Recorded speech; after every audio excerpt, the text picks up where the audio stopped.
হচ্ছে যে ছবি অঙ্কন করা, ইচ্ছামতো নাক সাজানো, ইচ্ছামতো ভুরু সাজানো, ইচ্ছামতো চুল সাজানো, এটা ছবি অঙ্কনের মধ্যেই পড়ে, যেটা ইসলামে অনেক বড় শাস্তি।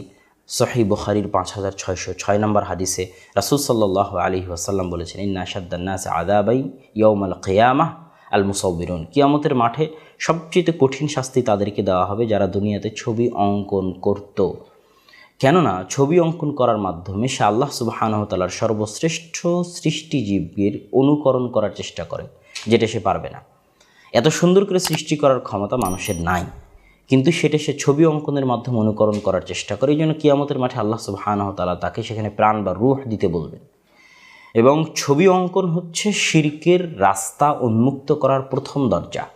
পৃথিবীতে যখনই শিরক শুরু হয়েছে তখনই ছবি অঙ্কন দিয়ে শুরু হয়েছে, তারপরে সেটা আস্তে আস্তে মূর্তিতে গেছে, তারপরে সেই মূর্তির ধীরে ধীরে ইবাদত করা হয়েছে, সম্মান জানানো হয়েছে।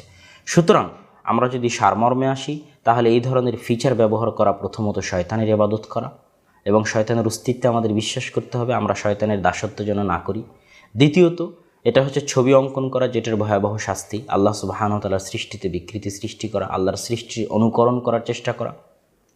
তৃতীয়ত, এটা এক প্রকার ধোঁকা দেওয়া এবং এক প্রকার মিথ্যা, যেটা আমার আসল চেহারা বা আসল আকৃতি নয়, আমি সেটা না করে অন্য একটা মানুষকে দেখাচ্ছি, যেটা এক প্রকার ধোঁকা এবং এক প্রকার মিথ্যার শামিল, যেটা কোনো মুমিনের জন্য শোভনীয় নয়। আল্লাহ সুবহানাহু ওয়া তাআলা আমাদেরকে শয়তানের দাসত্ব থেকে, এই ধরনের বড় গুনাহের কাজ থেকে ফিরে আসার, এবং এই জাতীয় যে কোম্পানিগুলো আছে, রাষ্ট্রের ষড়যন্ত্রের চাইতে কোম্পানিদের ষড়যন্ত্র, কোম্পানিদের ইচ্ছা এবং শয়তানের ইবাদত করানোর জন্য তারা আমাদেরকে কিভাবে লাগিয়ে দিচ্ছে, এই বিষয়ে যেন আমরা সজাগ এবং সচেতন থাকতে পারি।